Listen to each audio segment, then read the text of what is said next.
দেশে কৃষকরা যেন সেচ সুবিধা আবার ভালো করে পায়, আমরা সেই খাল খনন কর্মসূচি আবার শুরু করব ইনশাল্লাহ আপনাদের সমর্থন পেলে।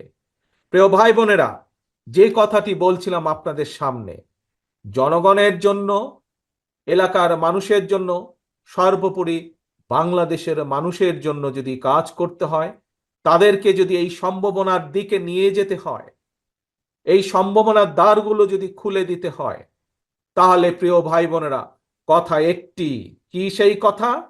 জনগণের সরকার দরকার। এবং জনগণের সরকার প্রতিষ্ঠিত করতে হলে উপায় একটি, রাস্তা একটি, যার জন্য এই এলাকার আমার শত শত সহকর্মীরা জীবন দিয়েছে, যার জন্য জনগণের যে অধিকার প্রতিষ্ঠার জন্য, জনগণের যে ভোটের অধিকার প্রতিষ্ঠার জন্য সমগ্র বাংলাদেশে বিএনপির লক্ষ লক্ষ নেতাকর্মী গুম খুনের শিকার হয়েছে, গায়েবী মামলার শিকার হয়েছে, সেই ভোটের অধিকারকে প্রতিষ্ঠিত করার জন্য।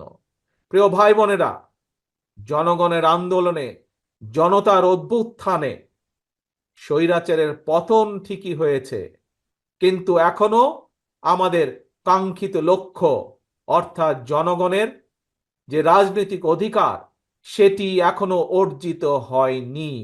কাজেই আমাদের আন্দোলন শেষ হয়ে যায়নি।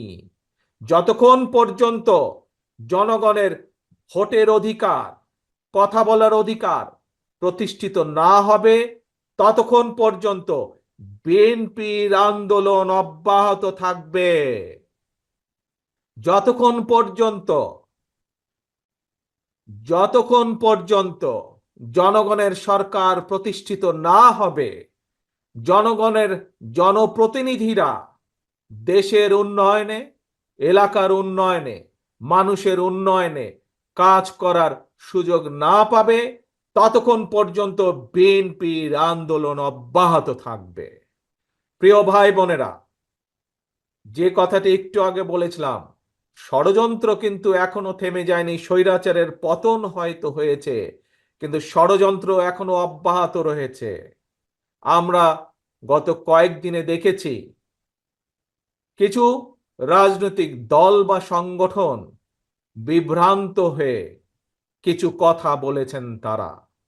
প্রিয় সহকর্মীবৃন্দ, প্রিয় উপস্থিত ভাই ও বোনেরা, আমি মনে করি, আমি বিশ্বাস করি যে একটি প্রতিবেশী দেশের ফাঁদে পা দিয়েছে আমাদের সেই রাজনৈতিক দলগুলো বা সেই রাজনৈতিক সংগঠনগুলো।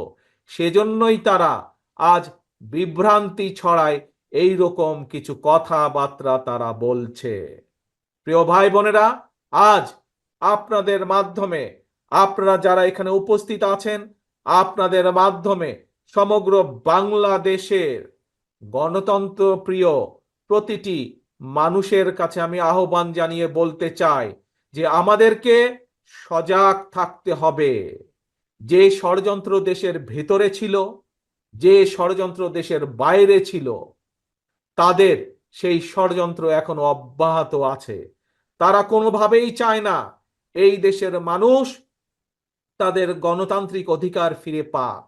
কারণ একটু আগেই আপনাদের বলেছি আমি, দেশের মানুষ যদি গণতান্ত্রিক অধিকার ফিরে পায়, তাহলে এই দেশের মানুষ রাজনৈতিকভাবে শক্তিশালী হতে পারবে। তাহলে এই দেশের মানুষ ধীরে ধীরে, আস্তে আস্তে শক্তিশালী অর্থনৈতিক বুনিয়াদ গড়ে তুলতে পারবে।